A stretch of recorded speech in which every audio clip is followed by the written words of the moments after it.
Bueno, muy buenas tardes a todos. Vamos a retomar esta segunda parte de la clase número 1, en la que vamos a tener como tópico principal hablar, por ejemplo, de lo que es la función del bibliotecario digital, el cual, sin lugar a dudas, va a tener como una de sus principales funciones el desarrollo de las colecciones. Por lo que la planificación, la selección, la adquisición, la organización, la distribución y la preservación de contenidos digitales será una de sus principales áreas de trabajo.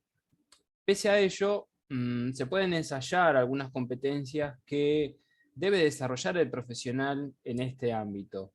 Y algunas de esas aptitudes deben incluir, por ejemplo, el diseñar y gestionar bibliotecas digitales de modo eficiente, con el objetivo de que los contenidos digitales respondan verdaderamente a las necesidades que a la vez son siempre cambiantes del usuario. Deberán tener aptitudes para saber cómo organizar el conocimiento y la información digital, un desafío para nada fácil.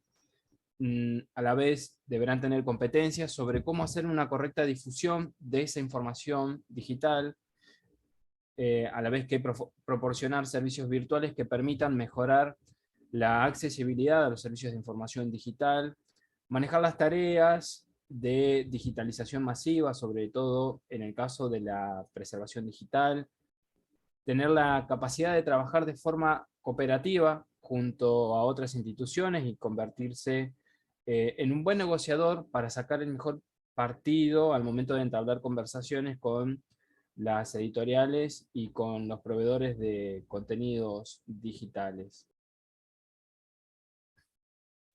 Bien, ahí pueden ver de manera resumida en esta placa un poco las aptitudes que recién les mencionaba cuando hablaba de lo que es la función del bibliotecario digital. Por otra parte, el desarrollo de las colecciones digitales, bueno, va a tener como primer paso una pregunta que, sin lugar a duda, es fundamental y es cómo podemos desarrollarla de forma adecuada. Por lo cual, primero deberemos establecer que, al igual que en una biblioteca tradicional, no existe una única colección documental. En realidad, está formada por un número de colecciones parciales de distintos tipos de materiales y formatos que van conformando lo que la biblioteca y sus usuarios conocen como la colección, en términos generales, obviamente. Algo semejante sucede con la biblioteca digital. En realidad, su oferta documental está formada por un conjunto de distintas colecciones, así como formatos y materiales diversos que se ofrecen al público, sobre todo en un formato digital. Como toda colección bibliográfica, debe establecerse un objetivo y una política de desarrollo para la misma, y al igual que sucede con una biblioteca tradicional, no puede desarrollarse adecuadamente una colección en el entorno digital sin haberse establecido de manera previa y de manera clara cuál es el objetivo que se persigue al crear esa colección, a quién va dirigida, cuál es su nivel, cuál es su alcance, cuál es la cobertura que va a tener, cuál es la política de adquisición que se sigue, cuál va a ser el sistema de permanencia para retener esos contenidos digitales y a la vez qué criterio se va a utilizar para hacer un descarte de esa información digital, ¿no? Aquí es donde la capacitación y la experiencia del bibliotecario profesional es sumamente útil para establecer esa política de manera adecuada y el momento en que debe quedar por escrito en un documento para funcionar como guía de largo alcance en la biblioteca. Por lo tanto, las políticas van a cumplir un rol fundamental.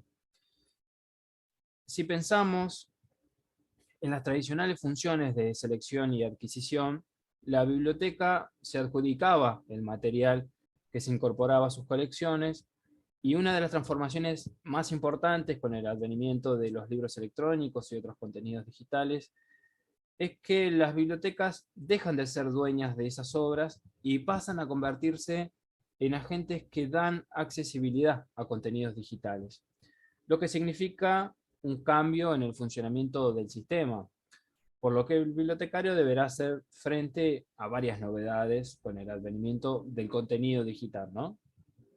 Bien, un tema que también es clave al momento de gestionar bibliotecas digitales es lo que tiene que ver con los metadatos, ¿no? Los cuales van a tener como objetivo describir el documento en una colección, ¿no?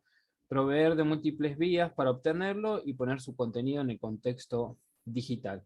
Los metadatos buscan facilitar el funcionamiento y la capacidad de compartir los datos entre los buscadores, así como elevar su precisión para hacer más efectivo el proceso de búsqueda y recuperación en la web, y de esta manera permitir a los usuarios conocer los datos sobre los recursos que necesitan. Los metadatos en realidad son datos sobre datos, ¿sí? Los cuales no se colocan en una ficha como los datos catalográficos, sino que se almacenan en una base de datos con una referencia al texto completo o se incluyen mediante metaetiquetas de manera que puedan recuperarse esos documentos, ¿sí? Los metadatos van a tener básicamente tres funciones. Por un lado, proporcionar una descripción de una entidad de información junto con otra información necesaria para su manejo y preservación, a la vez que proporcionar los puntos de acceso a esa descripción y por último codificar esa descripción. Hay diferentes categorías, en todo estándar de metadatos se distinguen al menos tres, de acuerdo con la función que desempeñan y con la información que ofrecen. Entonces tenemos metadatos descriptivos que tienen como objetivo la descripción y la identificación de los recursos de información, sea en un sistema local para permitir la búsqueda y recuperación de una determinada categoría de documentos o imágenes, o bien en aplicaciones web para facilitar a los usuarios la localización de los recursos.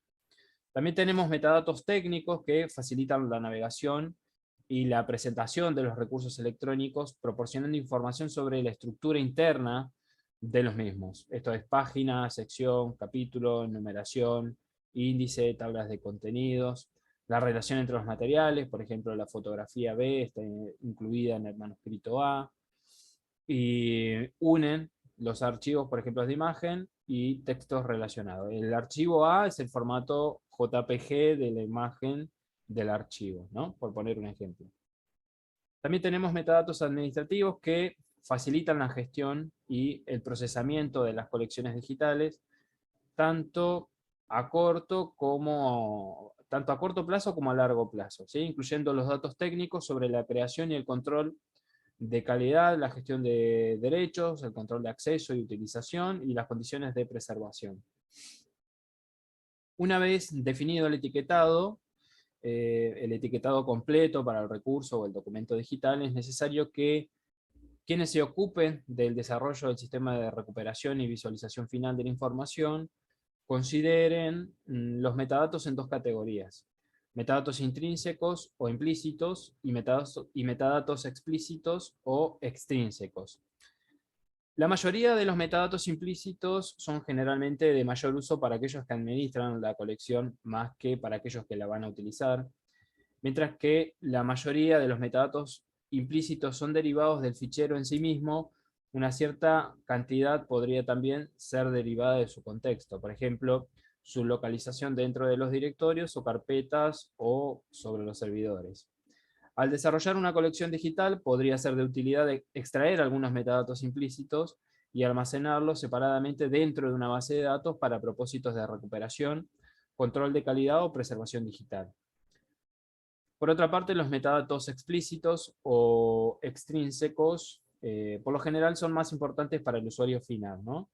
Porque aquellos que desarrollan colecciones digitales deben tomar decisiones sobre cuáles metadatos implícitos deberían ser extraídos y cuáles metadatos explícitos se necesitan para ser reunidos o creados para apoyar la colección y a sus usuarios. Entonces, las etiquetas asignadas, de acuerdo con los estándares de metadatos, generalmente corresponden al registro de la obra, es decir, que se refieren, por ejemplo, a la representación visual de una fotografía, al registro de la imagen impresa, por lo tanto ofrecen datos de autoría, características físicas, entre otros datos relacionados, por ejemplo, con la fotografía, ¿no? A la vez, se registra la autoría, son datos por lo tanto asociados con nombres preferidos y variantes de nombre de autores personales y o corporativos, por lo que estos rubros se van a ofrecer en dos versiones. Una es el registro bibliográfico con la descripción completa, que es aquel en el cual se muestra el etiquetado general recomendado para cada registro, en el entendido de que no todas las etiquetas habrán de ser visualizadas en el sistema que se elija, pero servirán para interoperar con otros sistemas que registren, por ejemplo, documentos fotográficos. El registro bibliográfico completo es útil en el intercambio de datos y por ende de recursos de información, ¿no? De otros recursos de información. En segundo lugar, tenemos el registro bibliográfico con una descripción mínima, el cual atiende a los elementos que obligatoriamente deben contemplarse en la descripción de un recurso digital. Pueden utilizarse también como elementos mínimos de visualización o de despliegue de información. Estos componentes claramente deben ser delimitados en la primera fase del proyecto de creación de una biblioteca digital, tópico que comenzaremos a trabajar desde la próxima unidad cuando veamos lo que es el desarrollo de planes y proyectos de creación de bibliotecas digitales o repositorios institucionales. Así que en este sentido, una cosa que se debe tener en cuenta es que los metadatos van a cumplir una función muy importante al momento de pensar en la creación de una biblioteca digital o un repositorio institucional, si así lo quisiéramos. Bueno, muy bien, hasta aquí esta segunda parte de la unidad número 1, de la clase número 1. Nos estaremos encontrando por intermedio de la plataforma y comenzaremos más tarde a trabajar con la unidad número 2, donde profundizaremos algunos de los puntos que hemos mencionado el día de hoy. Bueno, muy bien, eso ha sido todo. Muchas gracias, hasta luego.